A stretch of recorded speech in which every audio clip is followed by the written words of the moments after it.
Если оттолкнуться от того, что до меня сказали, действительно, больше всего прав имели университеты царского периода. Да, и забастовки можно было проводить. Ульянов начал в Казанском университете в свое время. А вот советская власть уже убрала эти права университетов. И сегодня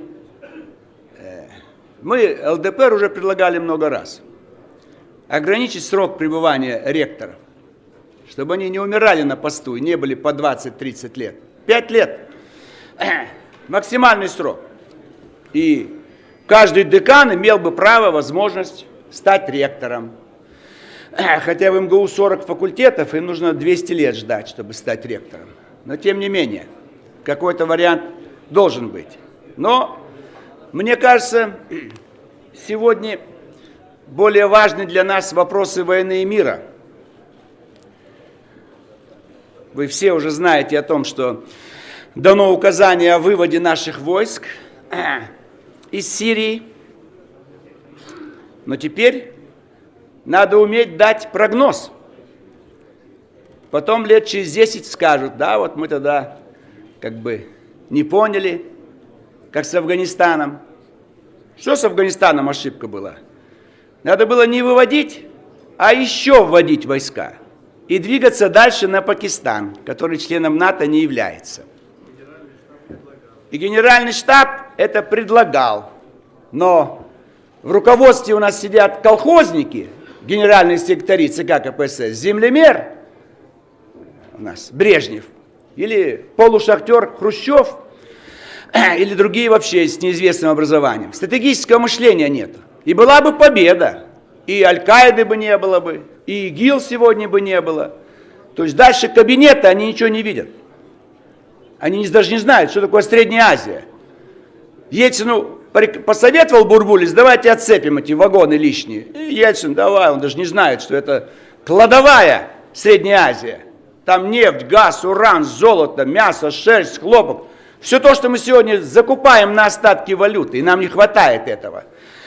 Но Бурбулис литовец, ему наплевать на великую Россию. Ему выгодно долбать ее, кромсать, как сегодня киевским карателям. Поэтому надо здесь прогноз правильно сделать. Я понимаю, что можно вывести небольшую часть, потом снова ввести. Но нам обязательно нужен театр боевых действий. Раз они идут, боевые действия, американская армия везде у нас находится, в сотнях стран. И проводится реально, вот они в Югославии устроили боевые учения, раздолбали всю страну, разбомбили город Белград. И никто против них санкции не вводит, никто им ничего, даже замечания не сделал. А когда Россия чуть-чуть защитила русских, какой вой они подняли, уже 3-й год не могут успокоиться. И в Сирии. Мы еще не вывели войска, а Барак Обама уже критикует, что там очень сильно действует сирийская армия. Теперь, как только выведем войска, сирийскую армию вообще уничтожат. И какие-нибудь новые патриотические, в кавычках, силы возьмут Дамаск.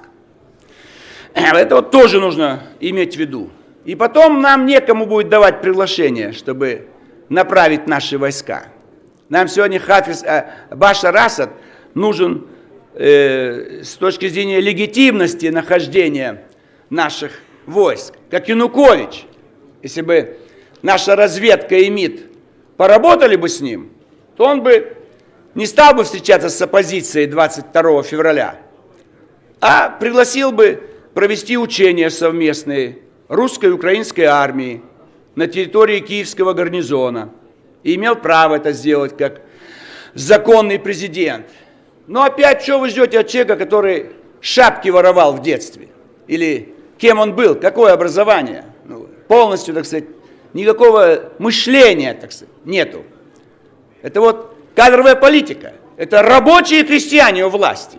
Вот они все делают хорошо. До сих пор машут шашкой кровавой, начиная с 17 года. Это же вот отсюда, когда вырезали всех тех, кто мог мыслить. И сержанты командовали взводами и ротами в 1941 году. Понятно, почему армия будет отступать. Сержант ничего не соображает. У него участок фронта вот 200 метров. А армия, у нее сотни километров фронт. Поэтому это вопросы войны и мира очень важные. И я считаю, что мы рано выводим войска. Если кому-то не нравится, надо дополнительно ввести войска. Что сейчас делает Турция? Вместе с Саудовской Аравией они ведут войска на территорию Сирии. Свергнут режим Башара Асада. И Турция получит огромное количество нефти для своего обогащения. Потом она также прихватит Северный Ирак. Потом будет угрожать Грузии и Армении. Это вот вопросы.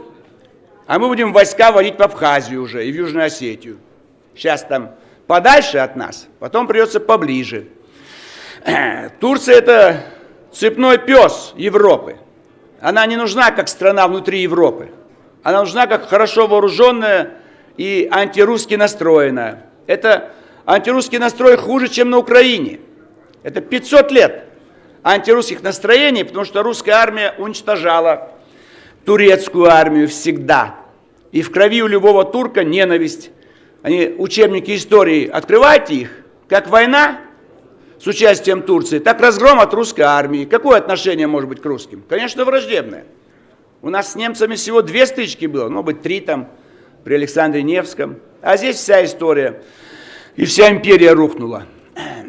И мы шли на Стамбул, но некоторые демократы в Санкт-Петербурге, такие же прохвосты, как в Вильнюсе, собравшиеся недавно, им захотелось свергать самодержавие в период войны.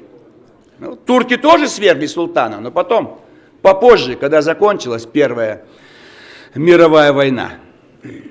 Поэтому здесь вот востоковеды у нас все еще играют слабую роль. Вузы есть, хорошие преподаватели, специалисты есть, но после окончания вузов их не используют, а используют на дипломатической работе при советской власти председатель колхоза, а сейчас бывший губернатор или проштрафившийся министр. Вот Румянцев сидит в Финляндии, что он в финских делах понимает? Надо было убрать, освободить место для Кириенко. Или Алтайский край в Белоруссию направили. Тоже. То есть дипломаты наши, они не специалисты. Это место ссылки. Такого царь не делал. Это вот остаток от советской власти, куда-нибудь направить подальше от Москвы. Надо было Ельцина направить подальше от Москвы. Как раз сегодня дата, когда Горбачева избрали президентом. Ну вот, президент стал на 1,5 года. Выборов испугался, всенародных. Ну хорошо, можно избирать на заседании съезда. Но деятельность его, мы же должны осудить деятельность Горбачева и Ельцина.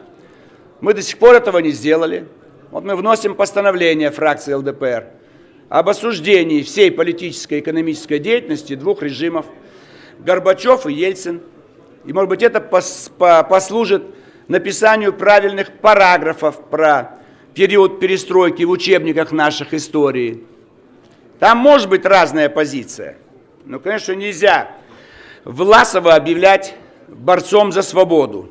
Обычный трусливый генерал, который не участвовал в обороне Москвы.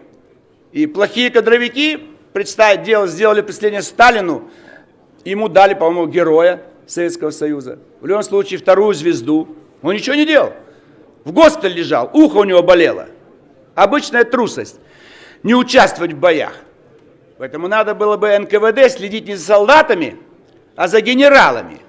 Но они слишком следили за такими, как Тухачевский. Надо правду написать. Был ли заговор военных у нас? Тухачевский, Якир, Блюхер, Егоров. Если не было, так надо написать правду. Это были талантливые генералы и маршалы. Мы бы войну действительно начали бы в Польше и двинулись бы на Германию. А с пролетарскими генералами мы отступали до Москвы. И Москву спасли дивизия Панфилова, мои земляки, вот, и сибиряки частично, и Дальний Восток. Вот кто спас. Если бы граница России проходила бы по Волге, нам бы конец. До Волги бы немцы дошли. Просто за Волгой еще есть земля огромная и огромное количество людей. Территория огромная. Но вот одних маршалов постреляли, а другим дали возможность учиться во время войны. Вот сейчас нужно в Сирии учиться. Вот в Сирии надо учиться, там оставаться и увеличивать наши войска. И все равно будем туда вводить, но с опозданием, может быть, с какими-то издержками. Андрей Михайлович Макаров не пришел специально, зная, что будет критика этого постановления, и он бы не хотел слышать. А депутат Харитонов сбежал из зала, тоже зная, что мне придется ответить ему. Что? Вот видишь, остался он. Это ведь кадровая политика, Николай Михайлович. Мы проверяем финансово-хозяйственную деятельность. А кто в ЦБ отвечает за нее? У нас до сих пор статус ЦБ самый неопределенный в мире. Назовите мне страну, где бы Центральный банк никому бы не подчинялся. Я не знаю такой страны. Если в США, так это не государственная структура, она просто частная структура и действует по поручению. Вот надо на это сделать упор, чтобы подчинить наш Центральный банк Государственной Думе, чтобы у нас было больше полномочий. И эту проверку надо поставить шире. Что мы будем изучать, сколько они купили скрепок там, или машин у них, или у них какие-то там пансионаты есть, я знаю, в Калининградской области, в Псковской, это тоже имеет значение. Или хозяйственная деятельность, уборщицы там сколько. Когда будем мы давать более правильную оценку в целом деятельности ЦБ? Вот они отзывают лицензии у других банков, это их право. А кто создавал эти банки? Тоже, наверное, у нас люди не с финансовым образованием. Или они обидятся, что мы, так сказать, вызываем недоброжелательное отношение к тем, кто не должен быть банкирами. Но они стали. Свои накачали через банки, отмыли огромное количество денег. В каждом банке десятки миллиардов. Нам потом говорят, где взять деньги. Вот в этих коммерческих банках, которые отмывают деньги, вывозят за рубеж и сами туда уезжают. Вот это нужно, кажется, проверить. Сколько банков ЦБ закрыл, сколько денег ушло из нашей экономики, в каких офшорах находятся и где находятся банкиры. Вот они все там находятся, за рубежом, там 10, 15, 20, 30. 700 банков, а надо всего 7, в 100 раз больше. Это вот и деньги, сколько помещений. А мы вот финансовая хозяйственная деятельность, прибыль. А из чего прибыль-то ЦБ образуется? Они вообще не должны иметь никакой прибыли. Их прибыль за счет того, что они устанавливают высокий процент за кредиты всем нашим банкам. И таких процентов нет ни в одной стране мира. А мы будем изучать, вот сколько у них там, значит, швабр и, так сказать, еще что-то такое, хозяйственная деятельность. Конечно, это надо проверять. Ну, понимаете, если дом горит, то проверять, так сказать, не застарился ли мусоропровод, уже нежелательно. Дом сгорит, а мусоропровод пусть будет с засорами. Центральный банк не горит, но ведь все упирается в финансовую деятельность. Почему сегодня мы отводим войска из Сирии? Тут выходят товарищи, говорят, там выполнена миссия, мы что-то там сделали. Ни черта не понимают. Финансовый вопрос.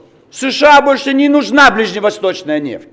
Не хотят они больше там чем-то заниматься. Тратить деньги свои не хотят. А мы начинаем оправдать. Да мы там уже побыли, миссию выполнили, все в порядке, все хорошо. А американцы кинули Ближний Восток, и мы его кидаем. Что нам там стоять, если там больше американцы свою игру не будут играть? Нам-то выгоднее сосредоточиться на Украине. Да тоже по логике Харитонова я не должен говорить, что там дипломаты в чем-то неправы, военные неправы. Так вообще всю критику можно загубить. Потому что в каждой критике есть возбуждение социальной розни. ЦБ хороший банк, банкиры хорошие. И как это может быть плохая финансово-хозяйственная деятельность у ЦБ? Это значит, руководитель Центрального банка плохой человек. Значит, кадровая политика у нас плохая. Это мы утверждали руководителя ЦБ Набиуллину.